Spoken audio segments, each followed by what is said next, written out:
And Claire too, you can see the lovely ladies waving in the back. Hello. One of the blue shirt is the 6th grade educator that we've talked about, Mrs. Weiss. And then we have Mrs. Campbell in the white sweater. She's the media specialist that we were talking about in some of our meetings. So there they are, Super. hiding in the back. Are you going to be joining in with the comics drawing? Yes, and they are Excellent. too. Yes. Excellent. Okay. Well, hello. My name is Claire Napier. I am a comics editor. I live in England, in Gloucestershire, which you probably haven't heard of. Has anyone heard of Gloucestershire? Yeah? What about Gloucestershire?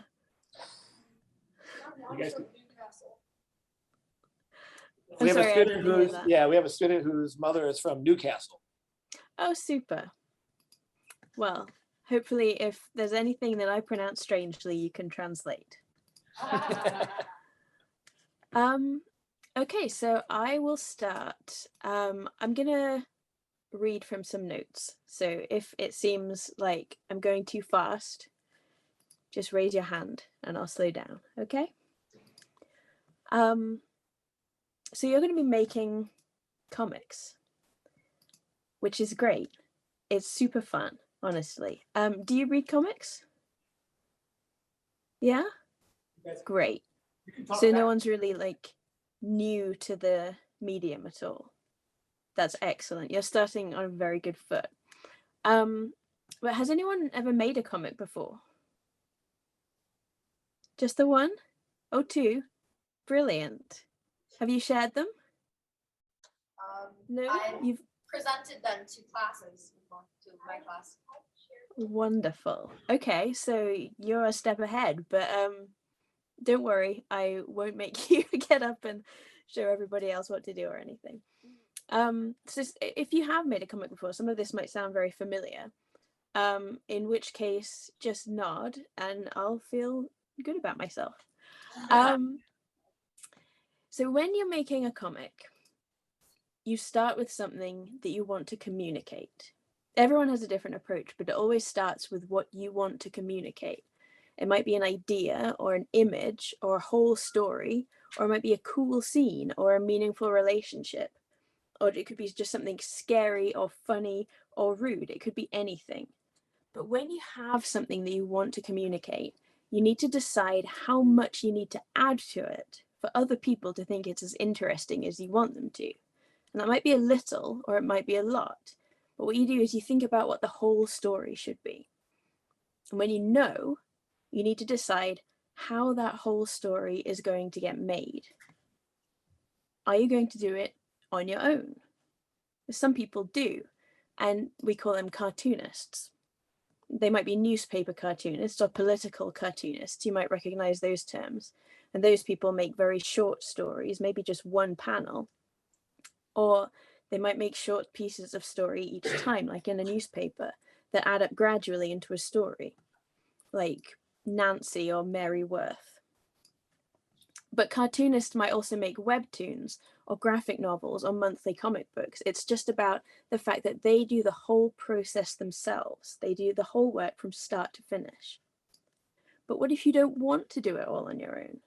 You probably don't, because you might feel it would take longer than you can bear, or because you don't like doing every part of making a comic. And that's great. You don't have to. You can team up with someone else who really likes doing the parts that you don't like doing. But that means we have to think about what the parts are.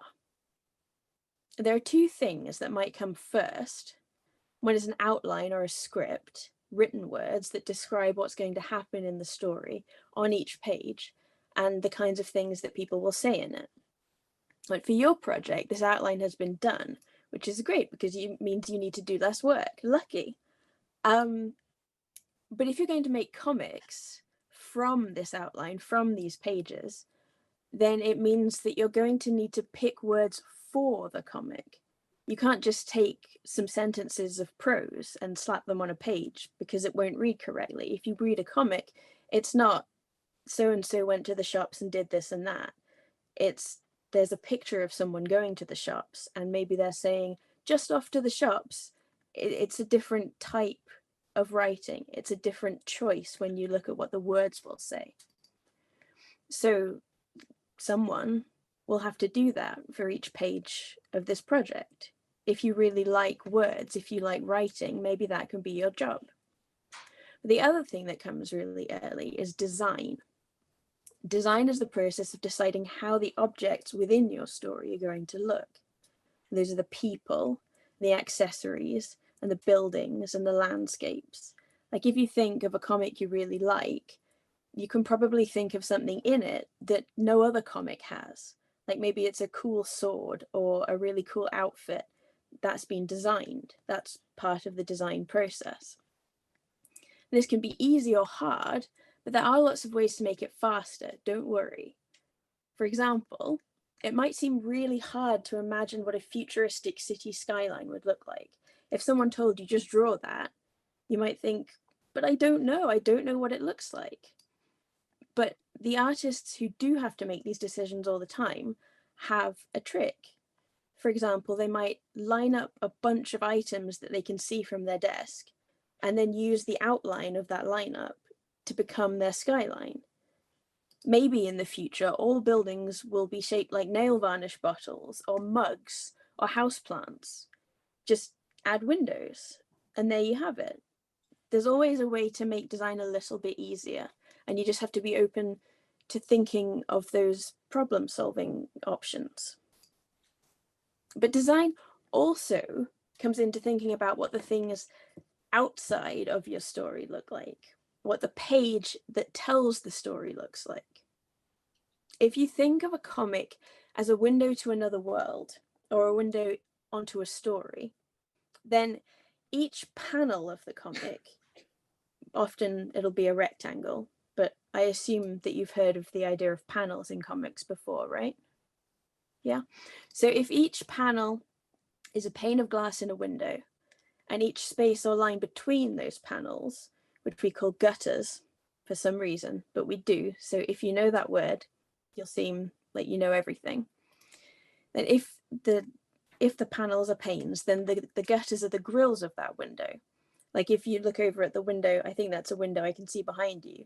The black parts are the grills, and those are the parts of the page that are between the comic panels. If you think about the different kinds of windows that you see, you'll know that they're different shapes. Some windows in some houses are very rectangular.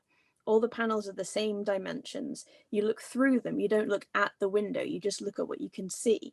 And that will be, in the comic example, the panels of your story. But then some buildings have very gorgeous, glamorous windows with fantastic shapes that are so dramatic that you look at the window themselves, as well as what you can see through it. And the shape and drama of the window makes the view through it seem even more exciting. So for a comic, you might want to have a very regular sized page, a page with panels like the window at the back of your classroom, or you might want to have a very dramatically shaped paneled page, because the thing that's happening on the page will seem more gorgeous if the page is more gorgeous. There are all kinds of things to think about at every stage of making a comic. And that's one of the things that makes them so fun and engaging. But in comics, designing the window of your page is called doing layouts.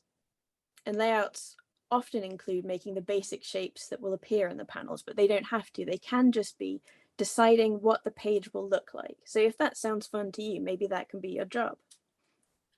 Some comics are made with one person doing the layouts and then passing the page forward to someone else who does another job. So what comes next? Does anyone know? I see a hand up at the front, I think. No? She said a sketch. The next piece of the puzzle is the penciler. And that sounds like a very obvious job, because it is. A penciler is someone who draws with a pencil. Although, of course, in modern times, it might be a digital pencil, or it might be a digital pen in a lighter color. But the point of the pencil is to do the drawings inside of the panels. to begin to show us what's happening in the story. They need to think about acting.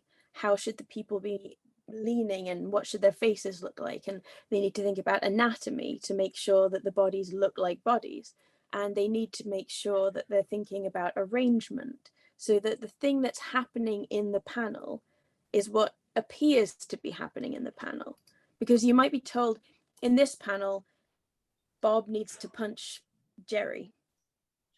But if you draw it in such a way that Bob is in front of Jerry, you can't see anyone punching anyone, then the person who's reading this comic won't know that Bob is punching Jerry, even though that you know he's supposed to be because you read it in the script. So you have to think about whether or not someone who doesn't know what you know will be able to understand it from what they can see in the panel that you're drawing. Also, a penciler needs to think very carefully about leaving enough space for the words, because this is something that professionals forget to do quite often.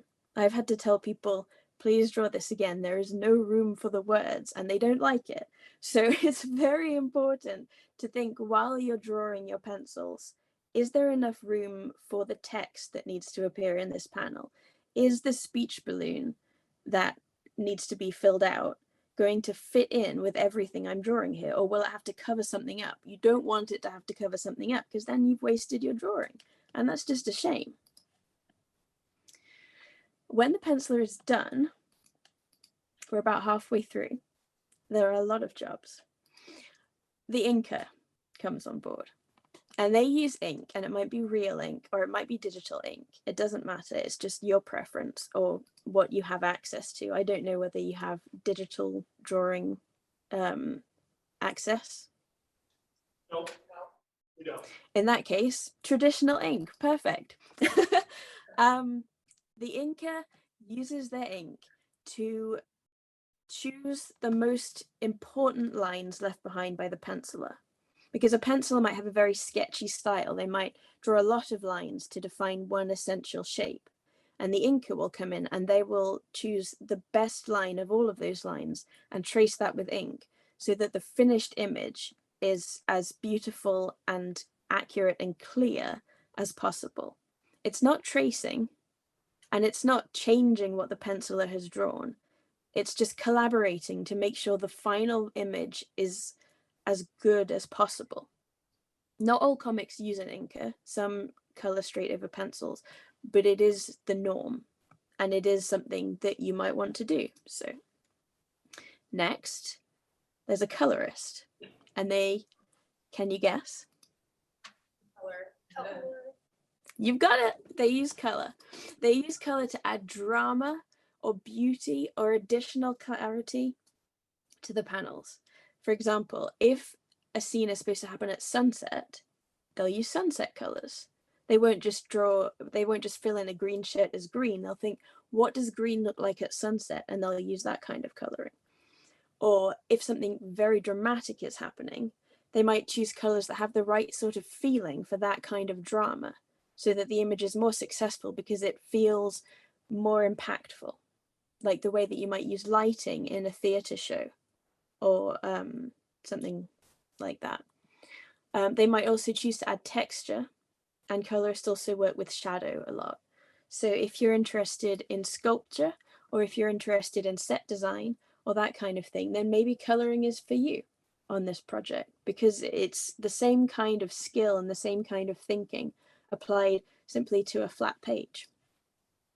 And finally, the letterer takes the words that the scripter has defined and thinks about where to add them to the panels. And in the most part, this will be helped by the penciler having left space for the words. So the letterer and the penciler essentially work very closely together. But these words might be pieces of dialogue, what people are saying to each other in speech bubbles, or they might be narrative captions that let the story speak directly to the reader, or they might be sound effects. And the letterer doesn't only decide where they'll look best on the page and be easiest to read and understand on the page, but also what the words and speech bubbles and caption boxes will look like. So they can be as dramatic as coloring or inking or penciling can be, and they're just as important. if someone's shouting, a letterer might just use a normal size text, and that might not get across that they're shouting. But if a letterer uses much bigger text and maybe a spikier outline or a softer outline, it will change what that piece of dialogue seems to sound like. So thinking about how best to get across what the words are supposed to mean, as well as what they say, is very important.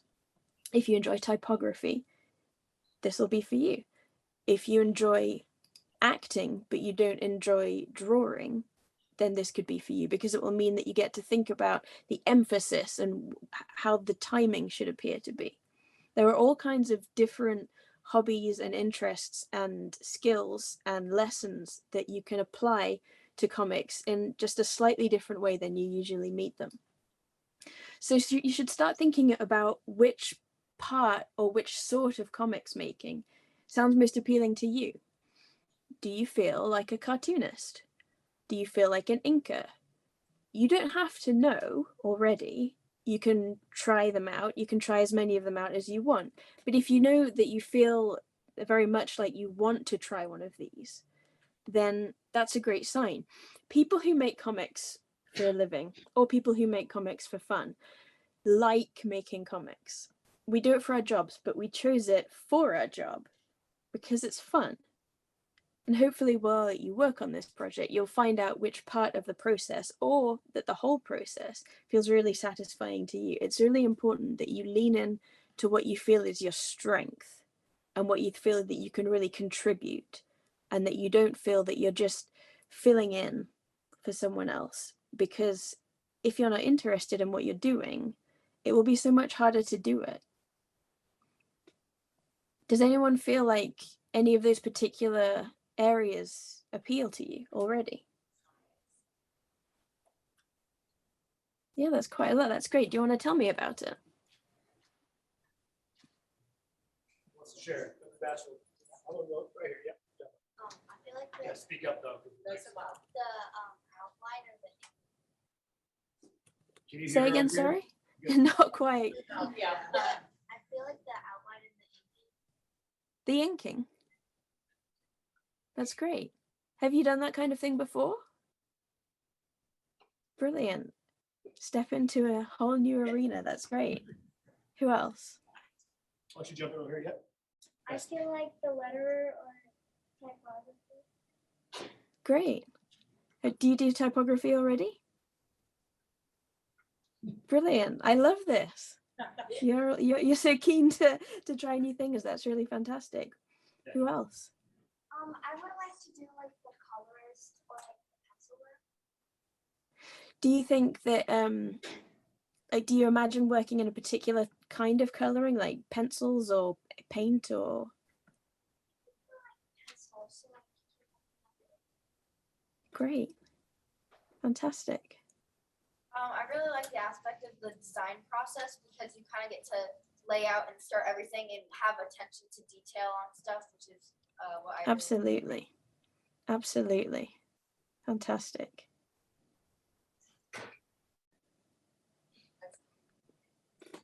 That's especially good, actually, because the other thing that I've been asked to talk to you about today is the beginning of the design process. So hopefully I'll whet your appetite a bit. Shall I go straight into that, or do you want to talk about any of this some more? You guys have any questions in general, or even? What does she use? I want to know, like their software. What do you use for software, or how do you? Well, it varies. It really depends on the individual. Like I personally, excuse me, I'm an editor, so I work with all of these different roles. And it truly depends on what the artist or writer is comfortable working in. Ultimately, when you're working with a publisher, they will ask for particular software usage for the final part of the process, because they'll want to fit their own templates and assemble their files and so on. But at the beginning, and especially when you're working for yourself, it's completely up to you. When I work with script writers, which is very often, because writers, for some reason, are often the people who fund projects. They tend to be the ones who want to pay for everything to happen. I don't know why this is, but this is something normal. So they come to me first saying, I've got this script and I want to have someone draw it and color it and so on, but I want to make sure it's good enough. Can you tell me if it is? And in those cases, generally we work in Google Docs because everyone has access to it and it's easy to add comments. They send me their script or their outline and I can make notes directly into their document that don't interfere with their writing. They just sit on the edge like a sticky note. And so it's very easy access. There's no, I mean, beyond the initial, you have to have a computer. You have to have access to a computer. That's really all it takes. And with a lot of cartoonists, they work on just pen and paper and then scan. They may work further into it in Photoshop or what's this one called? Clip Studio. But starting with a pen and paper is really as easy as it can be. That's good to hear. Thank you. You're welcome. Hey, Bill, you have a question? Yeah, go for it. What's like some top things you worked on? Some top things in terms in terms of my favorite or in terms of what will sound most impressive? Most impressive. Okay, La Voz de Mayo Tatarambo is a graphic novel for Image Comics that you can buy in the gift shop of the Smithsonian Museum, which is pretty cool, I think. That a friend of mine, Henry Barajas, he was the script writer. He wanted to make it into a comic, so he hired me to make sure it was good enough. The writers always pay. Don't let that put you off being a writer. His grandfather was a civil rights activist in the 70s, who worked to get land rights for the indigenous people in Tucson. And Henry wanted to write a memoir of his great grandfather before he died, and he did, although we didn't manage to publish before he passed, which was a shame. But it goes over his family history and the history of that activism, and it's really gorgeous, all in sort of teal and yellow, very creative coloring, which is a good example, actually. Thank you for bringing that up. You can be as creative and decisive in your use of color for your story as you want to. We also work together on Helmgrave Castle, also for Image, which is kind of a Dungeons and Dragons type thing, but in Mexico in the days of the Spanish invasion. It was imagining that it was repelled by it was repelled, and then a bunch of magical people, barbarians, wizards, and so on, arrived through a portal and found that things were not quite as they seemed, and they had all kinds of adventures continuing to rebuff that invasion. Is that a good enough answer?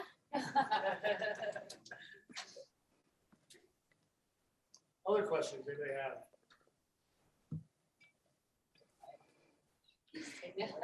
I know. I'm kind of soaking it in right now. Maybe we'll have some as we go. Do you It can wanna be segue? anything at all. Yeah.